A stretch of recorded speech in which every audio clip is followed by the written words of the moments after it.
पिछले कुछ दिनों से बुल्ढाना जिले में चांगेफळ बेंडवळ सड़क का निर्माण बंद होने से सड़क की हालत खस्ता हो गई है। कई स्थानों पर पुलों के आंशिक निर्माण के कारण सड़कों पर लगातार दुर्घटनाएं हो रही है।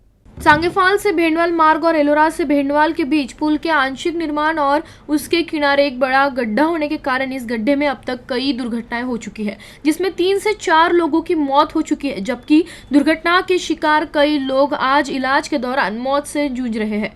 बार बार शिकायत के बावजूद लोक निर्माण विभाग द्वारा इस गंभीर समस्या पर ध्यान नहीं देने से स्थानीय ग्रामीण आक्रामक हो गए हैं।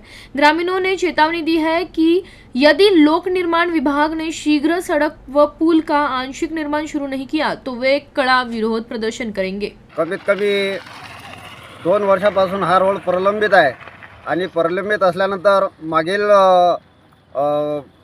पावसाळ्याच्या दिवसांमध्ये आम्ही 2 ते 3 निवेदनं या रोडच्या संदर्भात दिलेले आहे।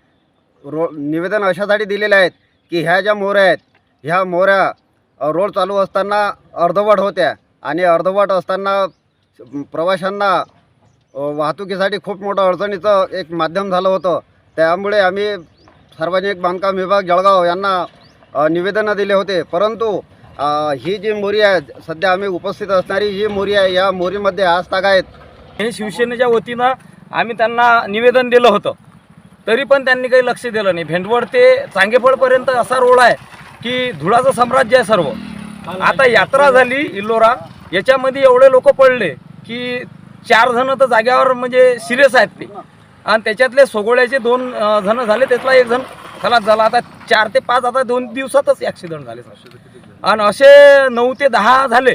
आणि जे ट्रक चालून राहिले इकडले याच्यामुळे धूळ जो उडते तो पूर्ण लोकांना तपलीक आहे, तरी पण याच्याकडे लक्ष देऊन नाही राहिले। ठेकेदार बदलून गेले पण ठेकेदार एक पण लक्ष देत नाही आणि हे प्रशासन पण देऊन नाही राहिलं। आणि आमदार खासदार पण, हे आमदाराचंही काम आहे सर याच्याकडे लक्ष देणं।